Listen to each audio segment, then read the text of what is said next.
नमस्कार दोस्तों, ये बाज़ार बड़ी गज़ब की चीज़ है। इसकी नब्ज़ को समझना, पहचानना ये आसान भी नहीं है। ऐसी ऐसी चीज़ें हैं, ऐसी ऐसी कहानियाँ हैं जो विश्व पर राज करती हैं, पर उनका अपना कुछ भी नहीं है।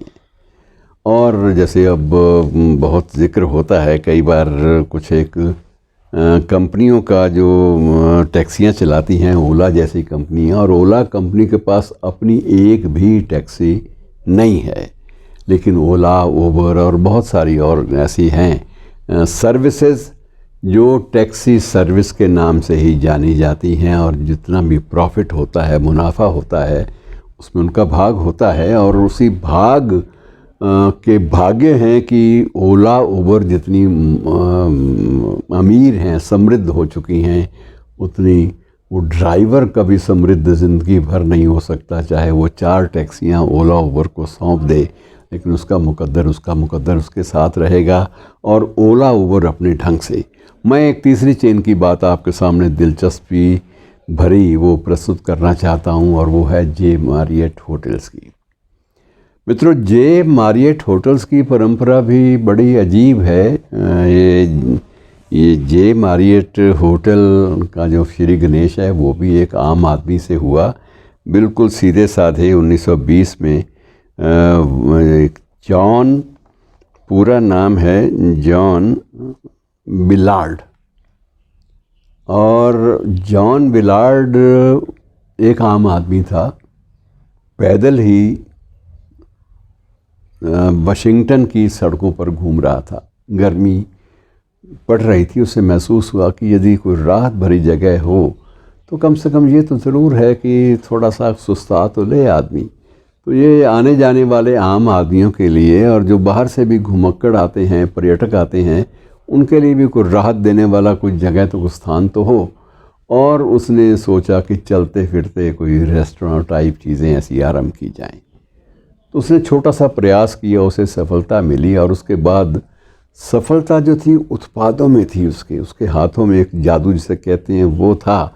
तो उसने, शख्स ने एक अपने आप को पारंगत कर लिया चीज़ों की तैयारी के बारे में, रेसिपीज़ के बारे में, और उसके बाद उनकी जो आगे सर्विस देने की जो आतिथेय की, जिसे आप हॉस्पिटैलिटी कहते हैं, उस बारे में इतना ज़्यादा उसने सूक्ष्म अध्ययन किया कि वो वाशिंगटन की सड़कों पर चलने वाला आम व्यक्ति आज विश्व की सबसे बड़ी होटल श्रृंखला का स्वामी है, लेकिन उसका कहीं भी पूंजी निवेश नहीं है। नाम उसका है, ये एक ग्लोबल होटल चेन है। 1927 में ये बनी थी, और अब उसका जो बाज़ार है उसका अपना, जिसमें प्रॉपर्टीज़ कोई शामिल नहीं है, अपना बाज़ार उसका 5 लाख करोड़ रुपए का है। 5 लाख करोड़ रुपए का, और दुनिया की सबसे बड़ी उसको ग्लोबल होटल चेन के रूप में माना जाता है। और लेकिन उसका ये था कि उसने 2 चीज़ें सामने रखी कि जो भी उसकी प्रोडक्शन है, जो भी वो फ्रेंचाइजी बेचने के लिए तौर तरीके तैयार करता है, वो हर चीज़ का मिनिमम स्टैंडर्ड है, उससे नीचे नहीं जाता कभी भी। और दूसरी बात यह है कि वो टारगेट करता है युवाओं को।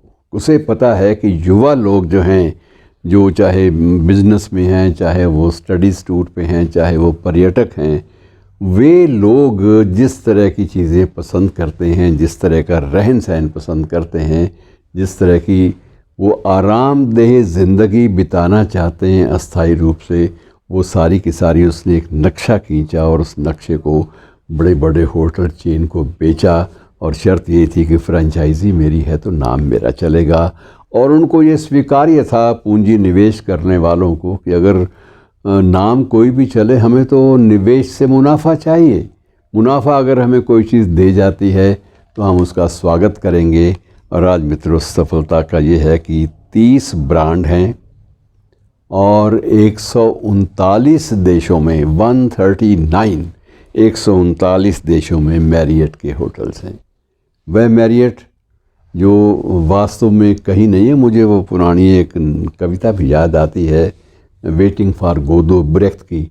उसमें भी गोदो का जिक्र हर जगह होता है, पर गोदो नाम का कोई पात्र ही नहीं है, वेटिंग फॉर गोदो।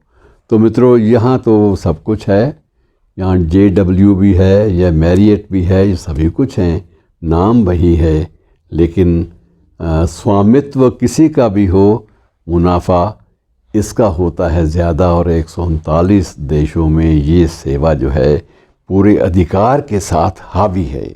शुक्रिया।